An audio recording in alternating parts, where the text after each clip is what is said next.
me to the place in the middle of the sun.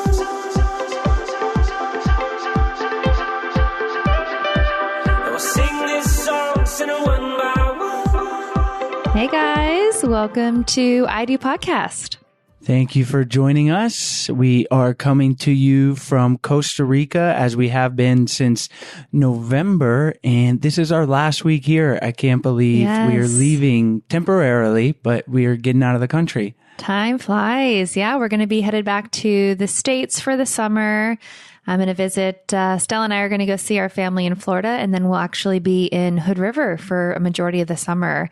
It's absolutely beautiful there. And that's where we're actually hosting our Hood River couples retreat this summer at the end of July. So if you are on the fence, then this is the last opportunity to sign up. Yeah, it ends this week, right? That you have to sign up. Yep. Last week to sign up. Yep. And that is Hood River, Oregon. It's just outside of Portland. We've talked about it on the show before, but as Sarah said, it's a beautiful place and I'm looking forward to being there, even though we're leaving a place that we've grown to love a lot, you know, having lived down here. And this is our home now here in Costa Rica, where, I was brought down here for some surf camps that I'm working, and Sarah is plugging along on the podcast while I surf and run the camps, and it's really a great setup. And we kind of have a bit of an off season, so we're making our way up to the States, and we look forward to it, and we just love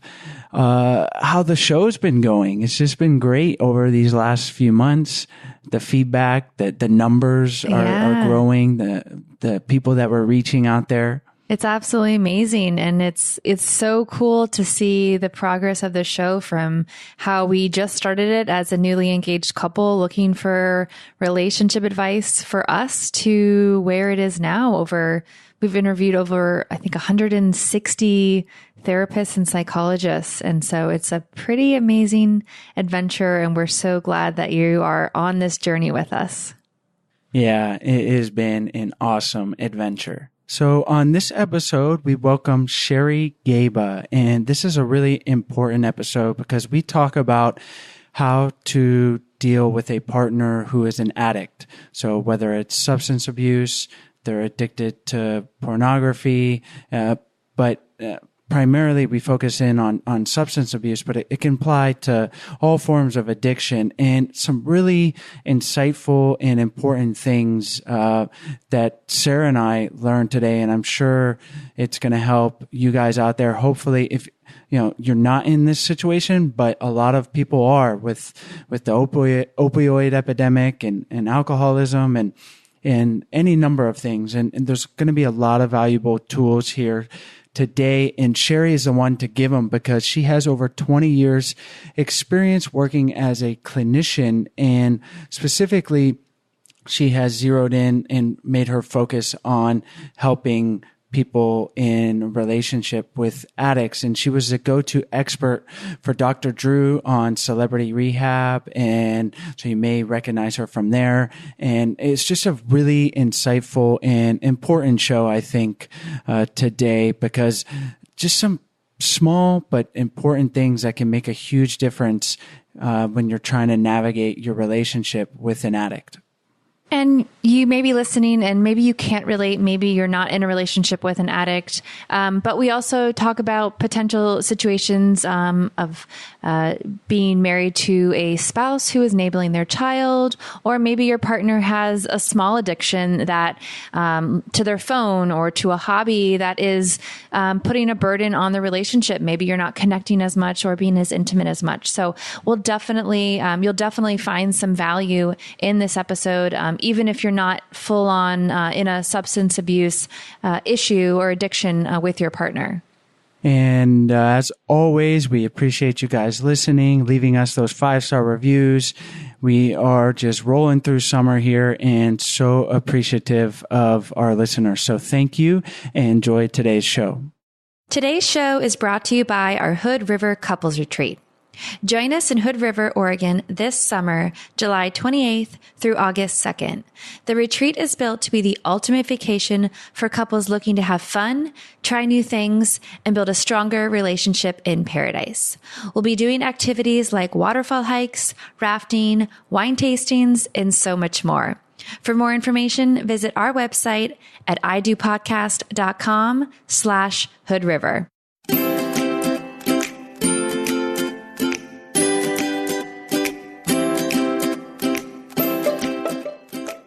Hi, Sherry. Thanks so much for joining us on the show today. So happy to be here, Sarah and Chase. It's great. We've given our listeners a little overview, told them about your work. Why don't you take a minute, tell us about yourself and why you enjoy helping people improve their relationships? Great question. I started out working more in the addiction field. And what I found often with addictions is a lot of people that are struggling with addictions end up maybe leaving one addiction or going into recovery for one addiction, suddenly cross-addict into other addictions that often is all about love addiction.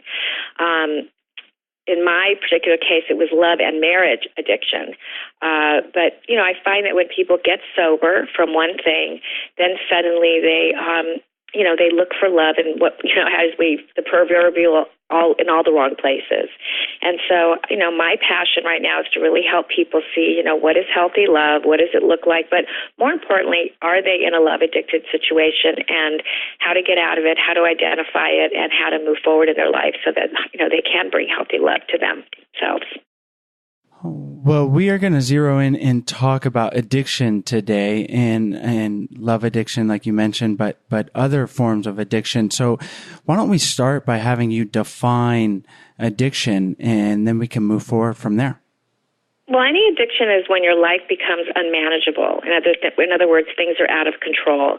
There's consequences, whether it's financial, whether it's you've lost your children, whether you've lost a job, you've lost your morality, you've lost, like I said, a job. Everything is just kind of spinning out of control. Things are not working for you, and your life can look pretty bleak. You can have a pretty dark bottom where you pretty much lose everything. And for love addicts, their addiction becomes that other person that they're going to save, the person that is the addict or the alcoholic, let's say, or maybe it could be a narcissistic relationship, or it could be, somebody who abuses them, or somebody that perhaps is a cheater, whatever. And so their whole being, is to save them, to fix them, and to make them what they want them to be. They're sort of in love with the potential of who they wish they would be, the delusion, rather than who they really are. So there's obviously a lot of elements to addiction. You have the person that's addicted and then the loved one that is with them, and navigating these things can be incredibly difficult. So why don't we start with talking about someone that's in a relationship with someone that has a substance abuse addiction, whether it's alcohol or drugs, and obviously that's going to have negative effects on the relationship. How can the partner deal with that? What are some of the first steps that they need to be taking to help their addicted partner? Well, the first thing is just by being on this call, they're getting an awareness of what that might look like. Oh, wow, I really am with somebody that has an issue. So am I supporting them in their recovery journey, helping them get sober in their recovery, or am I actually enabling them? Am I hurting them? Am I sort of co-signing their death by the things that I'm doing? And enabling does not mean you have, and actually, by the way, enabling doesn't just have to be a partner or a child that is an addict or alcoholic. Enabling can infiltrate many relationships. It can infiltrate relationships with friends and relatives, partners, spouses, children, coworkers, bosses, neighbors, casual encounters. So I just want to be clear that enabling can happen in all types of relationships. But one thing I do know for sure is when we stop enabling, this not only helps us, but it helps the ones we love by encouraging them to use their own abilities they innately have in order for them to regain their dignity and self-esteem. So, one of the things I always used to ask myself to gauge whether I was enabling my husband, who was an alcoholic, or was I helping him, was to ask myself again what I said earlier: am I supporting his recovery, or am I enabling his disease? And that question is so much easier said than done. The bottom line is this: if the person you love is perfectly capable of handling a situation on their own, and you're doing it for them, then most likely you're enabling them. What you're doing when you enable is you're helping preserve, protect, and maintain the problem, namely their addiction. So the other question you might ask yourself is, am I allowing this person to experience the consequences of the behavior? If not, you are again probably enabling. You think you're helping someone avoid pain and suffering, but believe me, by enabling, you're only prolonging the pain and suffering. I had a very dear friend of mine who understood what I was going through with my ex-husband, and used to always, say to me, Sherry, you're co-signing his behavior when you do things for him that he can do for himself. And you could also be contributing to his demise or death if you don't allow him to experience the consequences. So, I did all kinds of things like giving him gas money. I put him in rehabs. I allowed him back in my life after we divorced for a couple of years, and he still, relapsed. The guy could not fall on his feet because I just kept picking up the pieces. So that's something you really want to look at: is what is it in you that you feel the need that you have to keep picking up the pieces? Why are you so empty inside yourself? Are you looking to create drama? Are you looking to sabotage your own life? And a lot of times what it comes down to is your own low self-esteem, your own ability to be alone, your own inability to feel the discomfort of not being with somebody, and your own inability to not be always in control.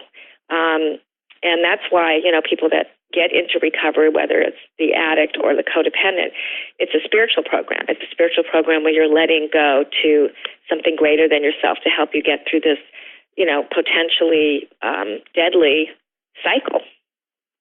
So what would you tell somebody who is, by your explanation, is enabling their partner? Maybe they have a substance abuse, but they don't have any other way because they still love them. Like, for example, like you said, giving them gas money or helping them. Like, you want to help them because they're your partner, but where do you draw that line to say, I'm just not going to do this anymore?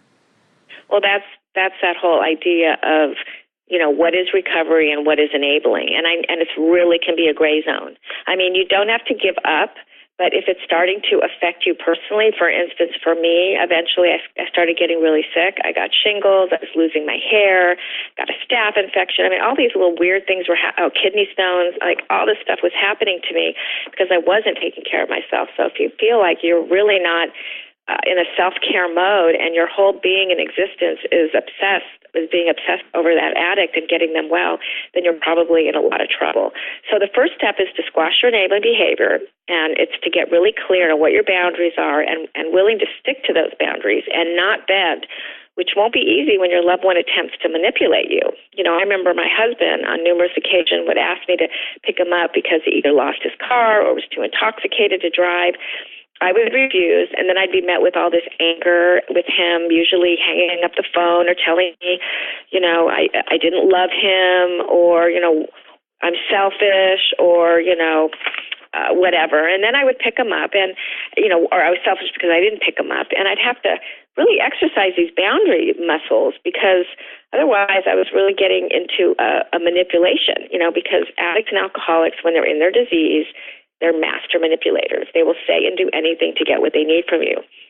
So, the truth is, by not giving into the demands, again, you're allowing them to grow and to realize there are consequences. And in time, hopefully they learn to navigate life through their own trials and tribulations. And if your loved one is not willing to endure the results of a particular type of behavior, then they better stop that behavior. And one opportunity for them to change is not to play their parts for them anymore. There'll always be excuses why your loved one's drinking, acting out, or acting irresponsibly. And they'll always have a reason to manipulate you into feeling guilty about a myriad of things. Like in my husband's case, it was his horrible childhood or a history of abuse or trauma. or blaming it on something or someone outside of themselves. And that's how they kind of suck you in by, being the victim. And you're going to feel sorry for them, and therefore you're going to do for them what they can certainly do for themselves. So, the truth is most of us are not handed perfect childhoods or a perfect set of circumstances. And it's really up to them to accept themselves as who they are, where they are, and just learning to adjust to that situation.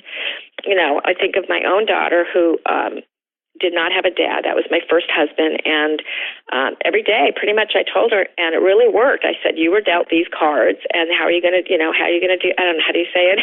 You were dealt these cards, and how are you going to deal them, or how are you going to live them? This is your, I'm not saying it right, but you know what I'm saying? I know what you mean. This is what you've been given. Yes. And how are you going to go through life with what you've been given? And it really helped her really never be a victim that, her dad left her when she was a year old.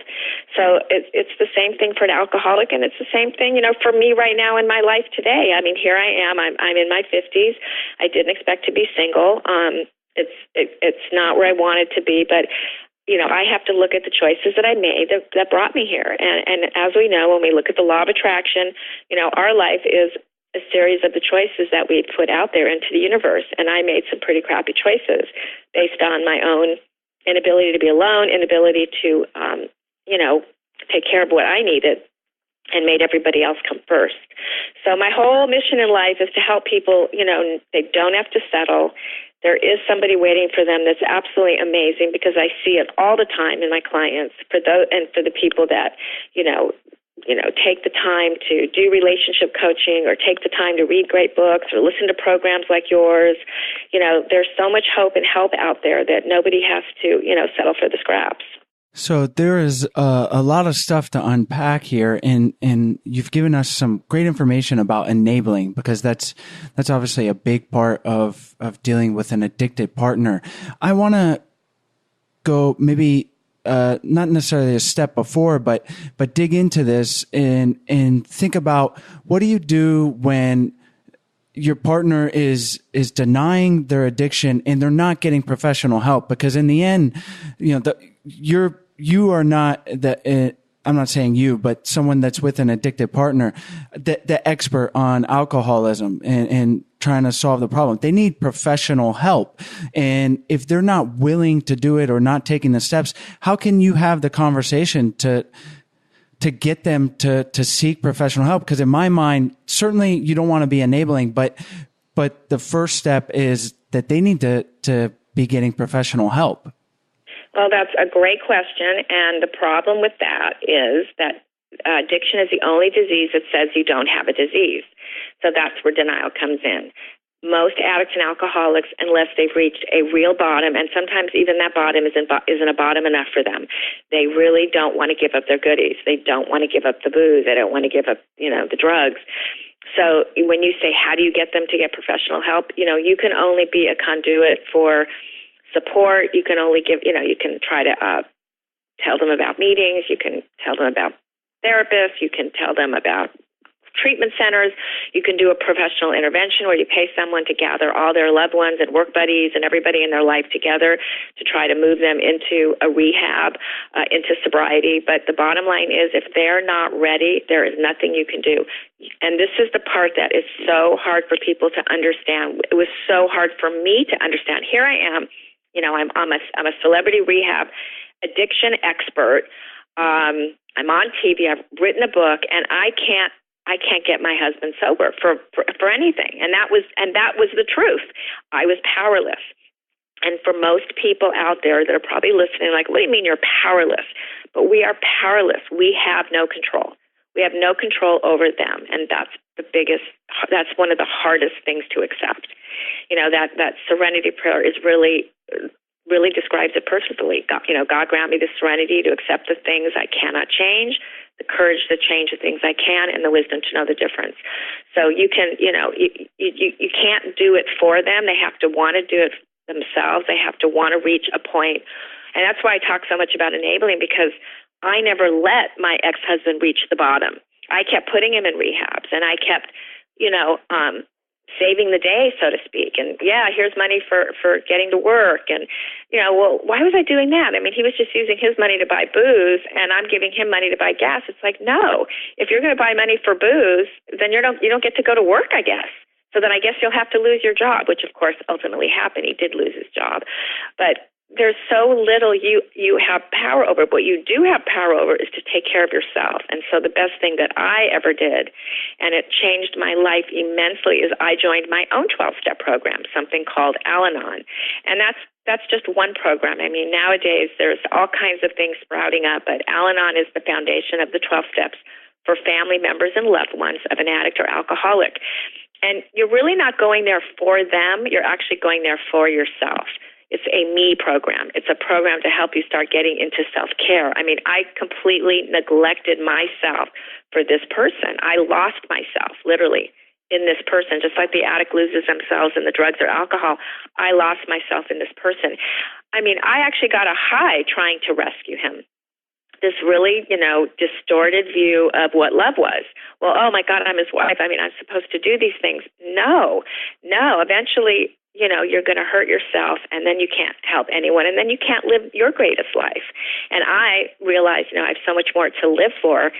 And, I love my work. I love my daughter. I love my granddaughter. There's so many great things. I can't let this person take me down that path anymore. And I have a choice. And so the first step is to get into a meeting, get a really great sponsor, and be with people that really get you, that understand what you're going through. It's really, and it was really hard for me. I had a lot of shame stepping into those rooms because I'm supposed to know better. But that's why I'm speaking out as a professional, because I want people to know that this disease could happen to anyone, this disease of being obsessed with another person. This can happen to anyone. And I like to be really transparent because I want people to know that they're not alone. This is such valuable information because I know the people listening out there that find themselves in this situation, or that may find themselves in this situation. You're not going to, this is all completely new to me. I didn't realize, that the answer is kind of to go seek support yourself, because, and it's such a valuable thing, and how you can get lost in helping your partner and enabling them. And like a lot of the things we talk about on the show when it comes to relationships, we talk about having the power to change, to make the change you want, whether it's better communication, you name it, setting boundaries. You don't have to wait for your partner. You can take the individual initiative to do it. Whereas in a situation where you are with an addict, like you said, that power is not there. And because of their addiction, their disease, you can make the change for yourself by getting your own help, but for them to change, it's almost that they have to go through the steps, and it's got to be incredibly hard. But I guess I know. Well, I guess what you're saying is that you have to be the person you would like them to be. You have to be that person. Right. I mean, I think that's what you're saying. Yeah, but I guess absolutely. And I'm just thinking for our listeners out there who maybe they haven't said anything to their partner that's an alcoholic, let's say, or maybe they have a little bit. What can they say? Like specifically, what kinds of things can they? I know you said suggest here's AA, but then I imagine an addict it's going to get very defensive, and like you said, deny, and then you mentioned the intervention. How can they navigate that communication? Because certainly it's got to be, besides seeking support for yourself, it's got to be hard to just watch your partner kind of wither away and not say anything. So what does that dialogue look and sound like? But before we continue, we want to tell you about today's sponsor. If only Grove Collaborative existed when we had our daughter Stella about 3 years ago, it would have saved me a huge headache. Like we shared in last episode, we are very conscious parents, and that's why we it was an easy choice that we didn't want Stella to come into contact with toxic chemicals that are often found in house cleaning products and toiletries and stuff like that. But not in Groves. Yeah, not in Grove. And that's why we're so excited to be working with them. If you don't know Grove already, then you should. Grove sells only the best non-toxic products. So when I shop on their website, I'm confident that I'm selecting items that are not only good for me and my family, but also the planet. So now that we are Grove VIP members, What? we are finding that it is super easy to order what we want, and it's not expensive, and all thanks to the Grove collaborative platform. And not only does it have brands that we already trusted, like Burt's Bees. I love their chapstick. My lips are like constantly chapped because I'm always in the sun, but also Seventh Generation, and everything they sell is vetted to be the best all natural products around. I'm currently obsessed with the glass cleaner because Stella loves wiping her dirty, sticky hands all over our sliding glass window. So I'm constantly cleaning them.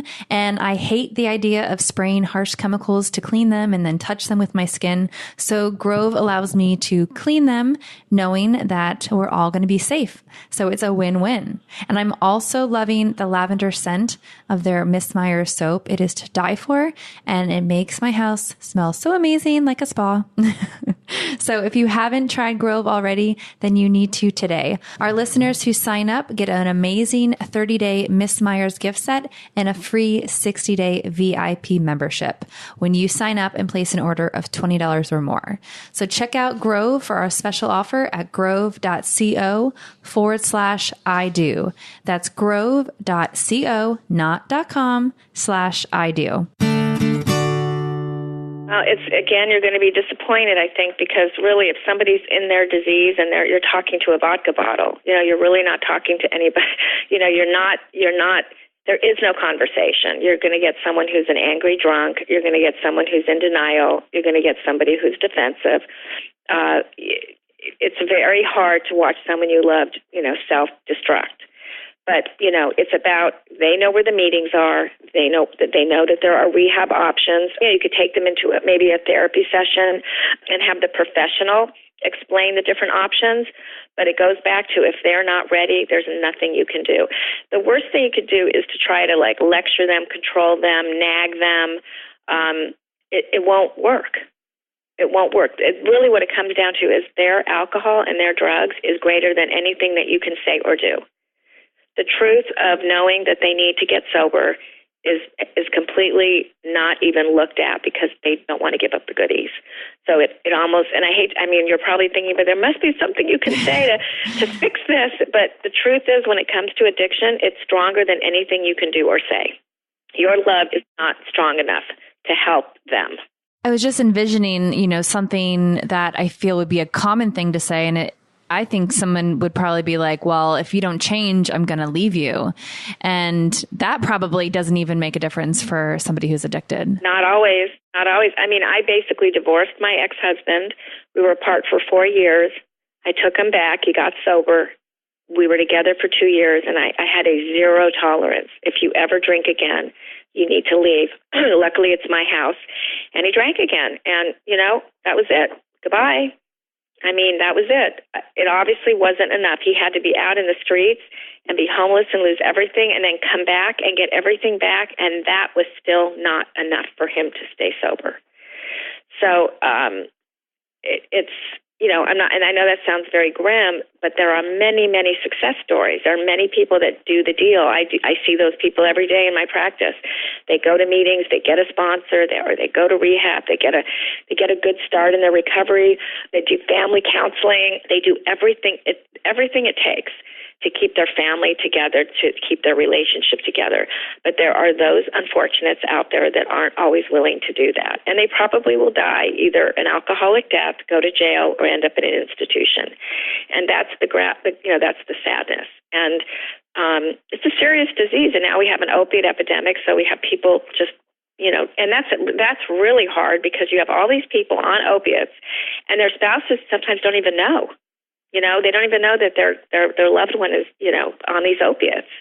But things are happening, like they're not wanting to be intimate because often when you're on opiates, you don't have a sex drive, or suddenly your loved one is kind of having car accidents or blackouts or falling asleep, but you still kind of don't get it. Because if you're not a drug addict and that's not your world, how are you supposed to know? And I hear that all the time. It's so sad because the couples will come in and the wife is like, what can you do to fix him? And it's like, I can't fix him. You can only fix yourself, and then you can decide if this is what you want. And that's the other side of this whole thing is, you know what? You don't have to leave an alcoholic who's actively drinking, and you don't have to leave a drug addict who's using. There are people that go to Al-Anon meetings that say, I love them and I want to stay with them, and I'm just going to live my own life and they're going to live theirs. For me personally, I don't want to be with an addict or alcoholic who's actively using or drinking. That is not to me a whole, intimate, complete relationship. But you can make that choice. There are lots of choices. It's just which one works for you.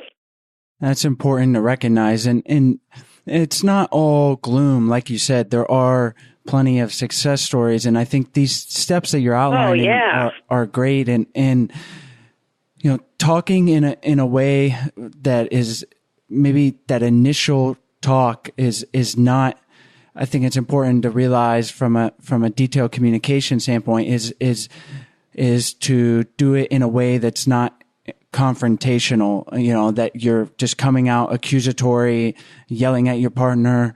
I imagine that's obviously not going to help with their defensiveness. And you could come out and have the best communication possible, and they may likely still deny and get defensive. But at least if you come in with a clear mind, you're not angry, you're not yelling at them, then you're going to increase your chances that they say, you know what, let me go to a therapist, or let's go talk, try to get in this rehab program. I think that is, and again, I'm not going to say, I don't want people listening to think that it's all that easy, because it sounds like it's not, but certainly making sure you're going in with that clear-headedness and clear communication. And then, like you said, you're not powerless. You can take the initiative to get help for yourself. And I think exactly. The enabling, it seems to be the big key here in avoiding that cycle of enabling. And I would imagine with every couple, it's going to be different, where, like, depending on where they're at, and you may enable them by giving them a ride because you don't want them to drive drunk and kill themselves or hurt someone else. And I would say that that's not the worst thing to do, because in the end, you need to, that's something you need to mitigate. Now, if it happens 20 times. Well, we have a saying, it says we can't control it, we can't cure it, and we aren't the cause of it. So if that person gets in a car and drives drunk, that is not your fault. Right. It's not the person's fault. It's the choices that alcoholic is making. I mean, you could try to hide the keys, sure. And the worst thing is watching a loved one get in a car that could possibly hurt someone or hurt themselves. The worst thing. But you didn't cause that. And that's what's important, because so often I meet these people who don't know anything about the disease of addiction, and they think, oh my God, what did I do? What if I could have done it differently? What if I could have said it differently? Oh my God, maybe I was too naggy of a wife. I mean, the journey is going to be really difficult enough for them, but adding enabling to the mix is you're just making their journey more difficult. And you're hindering them from developing their own sense of identity. And, one sense of identity comes from discovering, who are you? These experiences and self-esteem comes from dealing with life on life's terms, whatever they're dealt. And so if you block that journey by enabling, you're hindering them from forming their own identities, and you're really chipping away at their self-esteem. So by enabling, you're jumping into rescue and snatch their problems right under them. And you're precluding them from finding out what works best for them. So remember, what works best for you doesn't mean that's what's going to work best for them. Like, we know that, why are you doing this to your life? You just lost your job. You just lost your children. You're going to lose me. But it doesn't matter, because their brain is wired differently than our brain. Because if it was wired the same as ours, they probably wouldn't be making the choices that they're making. Like, I look at my ex-husband, like, who gets your life back in 2 years after losing everything in 4 and then blow it again? Why? Because they're an alcoholic, and alcoholics want to drink. And they want to drink, and they'll drink and drink and drink if they don't have their own recovery program. If they're not willing to do the work of going to meetings and getting a sponsor and getting support and knowing that this is forever, one day at a time. One day at a time, what can I do to have a really great life? And really, the miracles exist. Like I said, I see it all the time. But if someone is not willing and not open to doing those things, then there's nothing that you can do for them that they aren't willing to do for themselves. I mean, they have their own path. And that's really what helps me a lot, or helped me a lot in this whole process, was I realized one day he has his own path. He has his own higher power, and I have mine. And if his higher power wants him to go out there and drink his life away, then that's so be it. There's nothing I can do. I have a similar situation now with my mother, who's, I don't know how much time we have, but she's an alcoholic, and she's with a gigolo. She's 80, he's 66, and he's using her for her money. And because of her alcoholism and her dementia, she's letting this man take advantage of her. And it doesn't matter what I do or say to her, she doesn't have any understanding that or reasoning what is happening, and she doesn't care.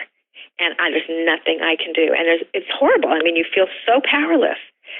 All I can do is try to get her finances in order the best I can and blah, blah, blah, blah, blah. But I'm not going to change the journey that she's on. This is how she wants to end her life. And there's nothing I can do. And so that may be what this podcast for your listeners is about, is that, when you're in a relationship, just remember they have their own path. They're separate from us. They're not extensions of us. What would you tell our listeners who are kind of in a similar situation as your mother, but a little bit different? Maybe the husband and the wife, maybe one of the partners, maybe the wife, is enabling their child who has a addiction. How could the partner address the parent who is enabling their child? How would they initiate that dialogue to say, hey, listen, you have to stop enabling our child, or this is going to make our relationship fall apart? Yeah, that's a really good question. That happens all the time. I would say find a really good parental Al-Anon meeting in your area and take them to that meeting so they can see other parents, what they're doing to help support their kids and not enable their kids. Because you're right, there's often these couples where they have completely different points of views. They're not a team. It sometimes breaks up marriages and relationships because they really are so different. One parent knows they have to do tough love, and then the other parent is like, no, I can't kick my child out. They'll die. But, I know personally that by kicking them out, you're probably saving them. But it's not my child, and when that parent is in that place, it's very painful and a very hard decision to make. So I would absolutely take that parent to an Al-Anon meeting, or I would take that parent to a great therapist who really understands addiction. It's very important to find people that understand addiction. I can't tell you how many clients walk into my office, or I coach, because I do coaching too, that are like, oh my God, you knew everything in 1 hour. And I'd say, it's not that I'm a psychic, I just understand addiction. And if you don't understand addiction, and just like you're being educated today, there's some therapists that don't understand addiction. And let me say this too, living with an active alcoholic and being a professional, it's made me 10 times better than I could ever have been without understanding what it's like to live with one. So that's what I would tell a parent. I would say, why don't you go with the other parent to a meeting, find a great therapist so you can just be educated on what this means to enable and what it's doing. Because some people just don't understand. They keep buying their kids' cars, their kids keep crashing the cars. They basically, I hear these stories all the time. I was on vacation last week. I heard a story about this family. This kid is really wealthy, comes from a wealthy family. He's a full-blown alcoholic, and the parents just keep buying his love. They keep buying him houses, buying him cars. He doesn't work. How is that helping the situation? But because they lost another son, not from drugs, but had a heart attack, they're so afraid they're going to lose this one that they just keep giving in to craziness. And that's really what it is. It's craziness. It's got to be incredibly hard because whether it's a child or your spouse or loved one, a parent. Yeah, you love them, and not enabling them is can feel like, it seems like the opposite of loving them. Like we love someone, we want to help, we want to give them things, we want to enable them to, just like if Sarah wanted to start a business, I would help enable her by being positive, giving her, money if she needed it. That's like positive enabling. No, but that's not enabling. That's supporting her Supporting, dream. yeah, not the same word. Yeah, that is like if she wanted to go into business and no, I mean it would be enabling if you kept giving her money and she kept making foolish business decisions, and she wasn't willing to get advice. Yeah. Then you're enabling, right? Yeah. Enabling is a negative form of support, I guess. It's a delusional form of support. Delusional form. Like exactly. I'm gonna believe in your dream, but I keep watching you throw money down the toilet, and I'm just gonna keep giving you money when I know that your dream is delusional. Maybe we need to revisit your dream and see how we can do this in a more effective way, so that I can help support your dream, not give you money that is being wasted on a dream that will never come to fruition because you keep doing the same thing over and over again and making the same mistakes in your business. Just like an alcoholic, you keep drinking and drinking, or keep trying to help somebody. What is the definition of insanity? Doing the same thing over and over again and expecting different results. You can I literally could have knocked my head against the wall 1,000 times to get him into rehab. It never helped. It never helped. Now, that doesn't mean I'm saying go out there and give up, because I always hope, I probably would have done certain things the same as I did, certain things I wouldn't have. I probably would have said, you know how to find a rehab, you do that. You do the work. I'm not going to do the work for you anymore. That kind of thing. Probably would not have brought him back into my life unless he had more time sober. He'd only had a little sobriety when I let him back into my life. I probably would have said, if I was to do it over again, I would have said, show me a year sober with meetings and a sponsor, and then we can talk. And then we have to look at our part. Our part is what is it that we need? Why are we doing this? There's some kind of thing that secondary gain that we're getting by rescuing them. Makes us feel, big. It makes us feel like we're needed. In my case, I didn't have to be alone. It's like, oh yeah, I'll just, have them come back, and then I don't have to deal with the loneliness. I mean, there's always something in it for ourselves too. We have to look at our parts. So for our listeners who may not be able to identify with a substance abuse problem or addiction in their relationship, but maybe there's another form of addiction like golf or video games or their phone or something like that, I would assume that the dialogue to start that, initiate that conversation is different, because maybe it's not as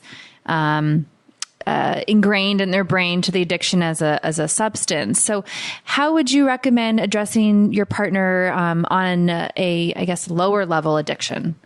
Well, I guess it's like, how is it affecting the relationship? Like, is the person unavailable? Are they doing video or shopping, or are they getting into debt? Are they doing video gaming where they're not really spending, present, intimate time with you? Are they, is their food addiction causing health issues? It's about a dialogue about, I really miss you, and I really want you to be around for a long time. And when you eat when you have that sort of diet that you have, it's not really about the weight, it's just about your health. And, we're not going to be able to share a life together. Or, when you're on, when you're working all the time and we're not spending any time together, I really miss you, and I want, a relationship where we are together and we're connecting. And I really miss that connection. And so I'm wondering if we can have some, communicate about this. And if they really just can't stop their behavior, then they probably need help. And there are programs actually for spouses of, sex addicts, love addicts. There's programs for spouses of drug addicts. But I don't know what's out there in terms of gaming or some of these other addictions, shopping, debting. There's debting addict programs. I don't know if they actually have them for the spouses, but I would get into a really good therapist, or life coach. And I try to figure out, what are your goals, and is this person willing to change? Maybe even get into some couples counseling, and how willing is this person to look at the fact that you're no longer connecting anymore in a relationship because their addiction has taken over. It's become, again, their higher power. The food and the shopping and the debting and the videoing and the maybe the sexting or talking to other women on social media or men or whatever they're doing that's keeping them away from you, let's talk about this. And what are you willing to do about it? And then see, maybe they need their own therapy, or they need to kind of look at what is it. I often feel that a lot of these addictions start with a history of some kind of trauma. Something happened to them early on, and this is just their way of acting it out. It's not only just the gene. There's, often a genetic predisposition to the gene. Like my grandparents were gamblers. My mother's got other addictions like alcohol and shopping. But, so there's often this genetic predisposition, but then there's often this trauma component. So like what happened to you that now you feel the need to act out and to sort of disassociate into your addiction? What is it that's going on that you need to escape? For me, one of my addictions, besides the love addiction, is sometimes I get into workaholism. And I get into workaholism. And what is that about? It's a way for me to distract what's bothering me. It's a way for me to not get close to you and to you and to you. It's a way for me to isolate. And so you just, I think these are serious issues that need to be really taken seriously. And I think getting a really great therapist or great relationship coach, but just make sure that if you do work with a coach, you just want to make sure that if there is mental illness going on, that you do direct them to the proper licensed clinician.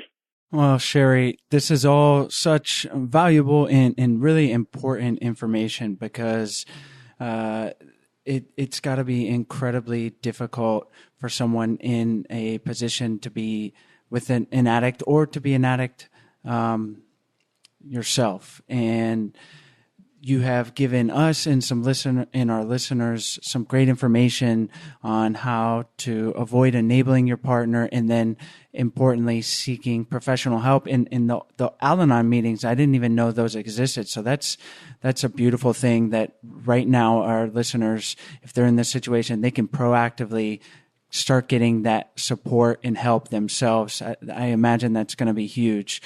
Why don't we finish? Well, I love that. I love that I can bring that to your audience. That really, warms my heart, because I do so often talk to audiences that already sort of understand addiction. And so to be able to be here with the two of you is just really, I'm so excited that I might make a difference to somebody out there that really doesn't understand all of this. So thank you for that, this option, this platform. You absolutely will make a difference. We've learned so much, so I know our listeners have too. So let's go ahead and wrap up this interview by having you tell our listeners where they can find you online, maybe a little bit about your book, and then we'll say goodbye. Sure. A couple of resources. They can go to sherrygaba.com, SherryGaba.com, and I have all kinds of free ebooks, a love addiction ebook, a codependency ebook, all kinds of good stuff, lots of blogs, lots of free content, lots of quizzes that they can take to see if this is something that they're dealing with. Are they a codependent? Are they a love addict? And then my latest book is on Amazon. It's called The Marriage and Relationship Junkie, Kicking Your Obsession. So it's about the person who is a love addict or relationship addict, or in my case was a multiple marriage addict. And it's about, kicking that obsession to others, and finding yourself. That's really what it's about. It's all about finding yourself. And I hope that that book, this interview, will be helpful to somebody out there. It absolutely will. Well, all those links will be on your show notes page on our website at idopodcast.com. And again, Sherry, thanks so much for joining us. You are so welcome. Thank you again. We hope you guys enjoyed today's episode. For more information and the links from the interview today, you can head on over to our website at idopodcast.com, click on the podcast tab, and it will be the first episode there.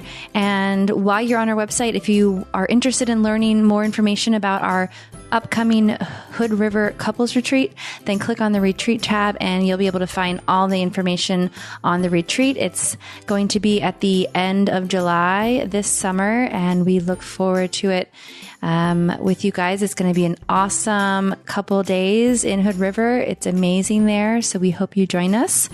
And if you are on our website and you're looking for some resources or some tools for your relationship, we really encourage you to check out our 14-day Happy Couple Challenge. It's a free challenge where we send you a daily email for 14 days. And in each email is a doable challenge for that day to do within your relationship. And it's going to help you become stronger, more connected, more intimate. And we know that you're going to enjoy it. We've had some great feedback from all you guys who have done it. And we're so happy that it has helped you in your relationship. So again, all that information is on our website at idopodcast.com. Head on over there. And thanks so much for listening. Have a great day.